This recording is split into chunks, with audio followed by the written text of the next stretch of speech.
Hi, I'm Sterling, and you're learning American English with me. And once again, one more time, we're going to talk about the verb tell because there's a big difference between tell and say. And making the right choice and using the right grammar when you use the verb say or tell makes you sound so much more fluent. So if the first part of this video isn't too long, I'll tell you a little story to help you make the right choice between say and tell. If it is too long, there will be a second video, but keep listening for that story in this video because that's a lot more fun than this explanation.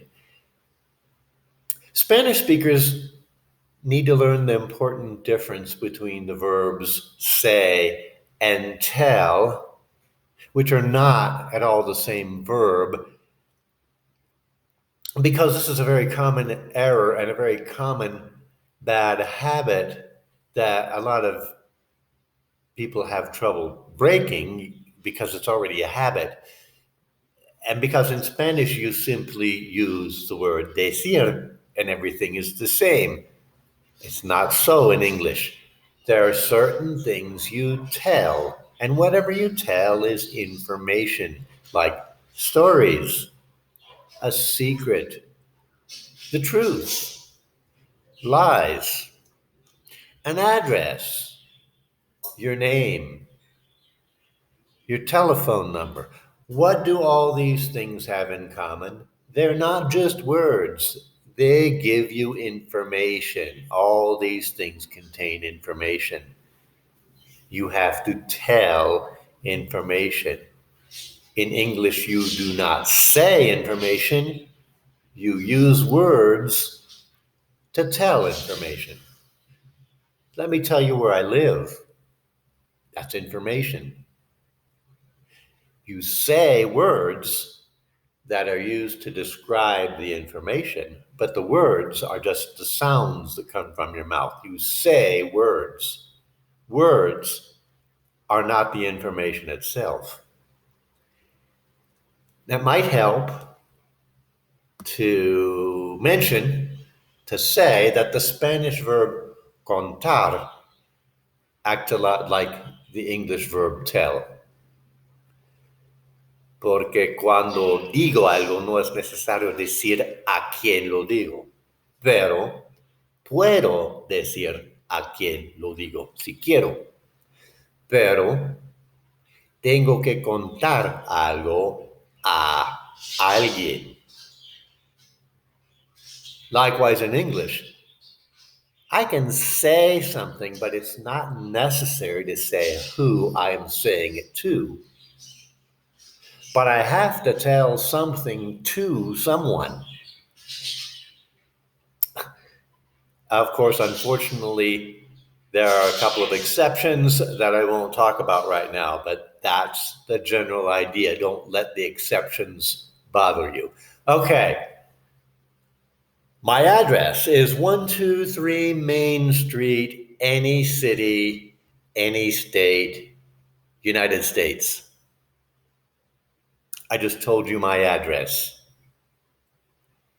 To tell you that information, I said words. 123 Main Street. Those are words. Any city. Those are words. Any state, United States of America. Those are words. Words are not information. They're the sounds that come from my mouth. But I told you my address by the action of saying all those words. And telling isn't just stories, names, addresses, jokes. Telling is transmitting any information, something that tells the listener more than they knew before. While saying is just mimicking, it's just repeating, it's just words, not the information that the words describe. So after the video, I'll talk about also the grammatical mistake that can really make you stand out in a negative way, which is really a problem with Spanish speakers who have not understood this difference yet. I'm sure you'll understand this better if you think about those facts while you listen to this dialogue, the story that I have, and you'll notice that in every single case, when I use the word say, the word to is always used to connect the person hearing the words to the verb say. And that connecting the preposition to is not needed when you use the verb tell. And I'll tell you more details about that after the story. So let's go with the story. Okay. Getting along with your partner in life can be a challenge. My wife is all the time telling me to put my things away,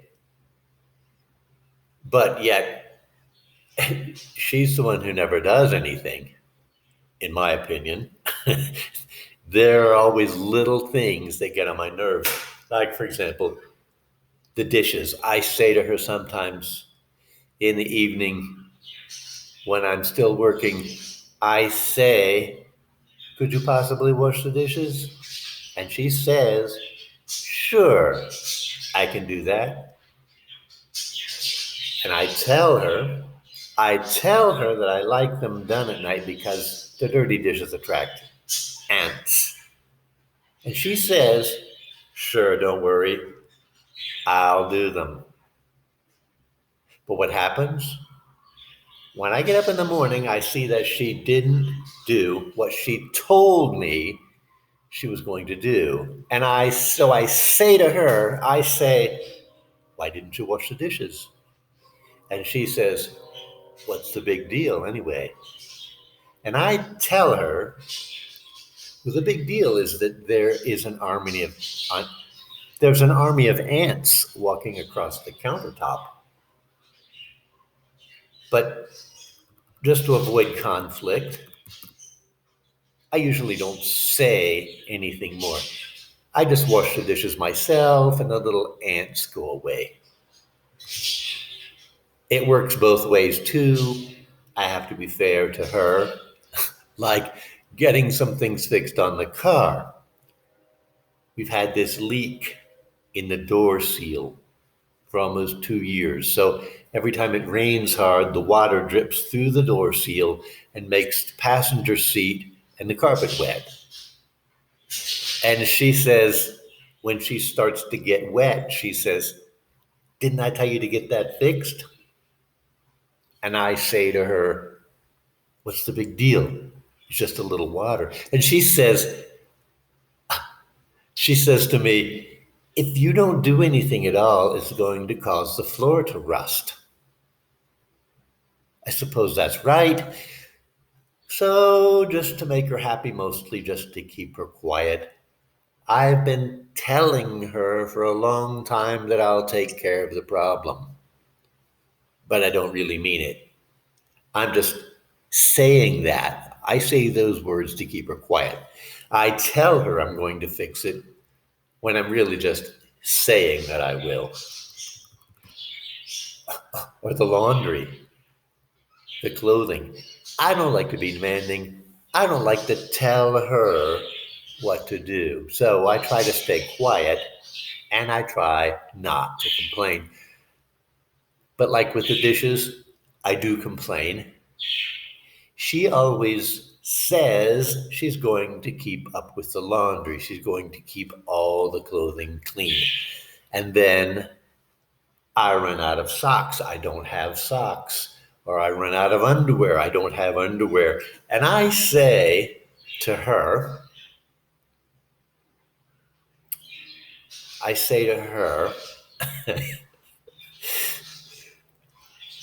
uh, haven't you been doing laundry every day? And then she gets irritated at me. She says, Are you telling me you don't have any socks again? And I say, yes, that's exactly what I'm telling you. I'm telling you that all my socks are in the dirty clothes container, the hamper. And she says, well, why didn't you tell me?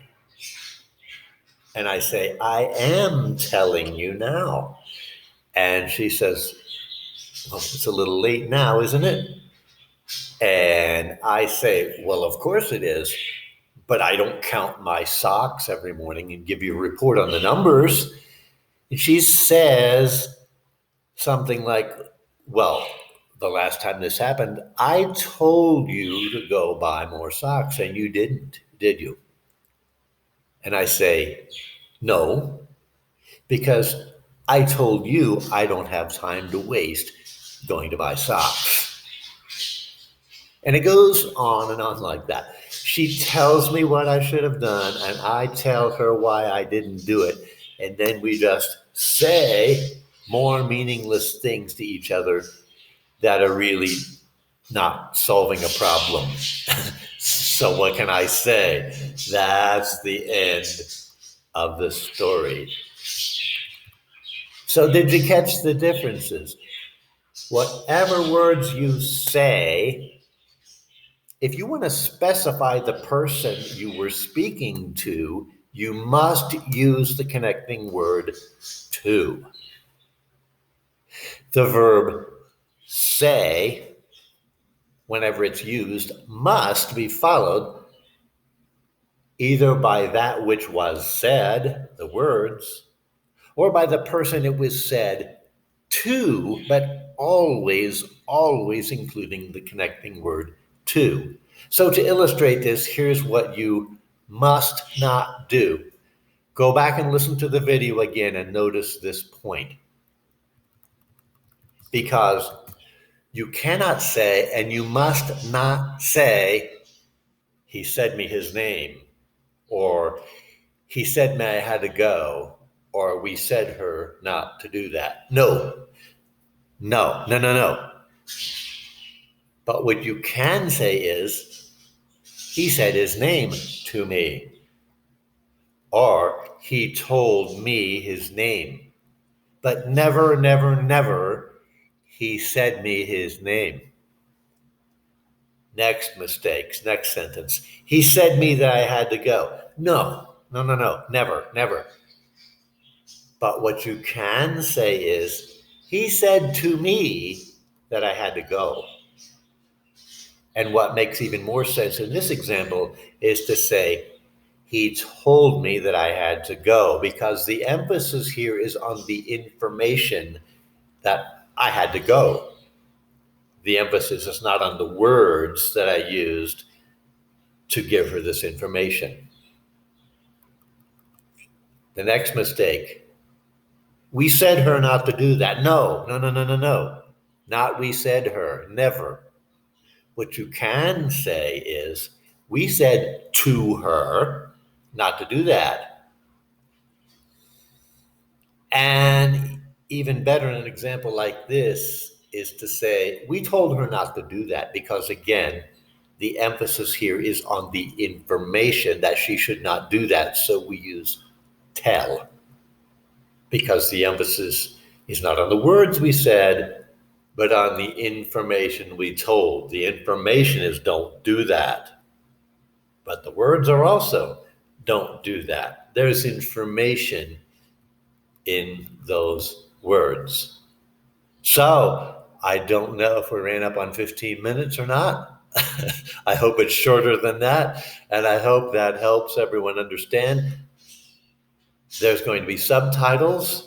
I haven't done that editing yet. There are subtitles in this video so you can read through it. I suggest you go back and listen to the story 2 or 3 times. Listen for these differences between say and tell, and notice when you use to, and notice the order of words, which comes first generally, who you're saying it to or what you're saying.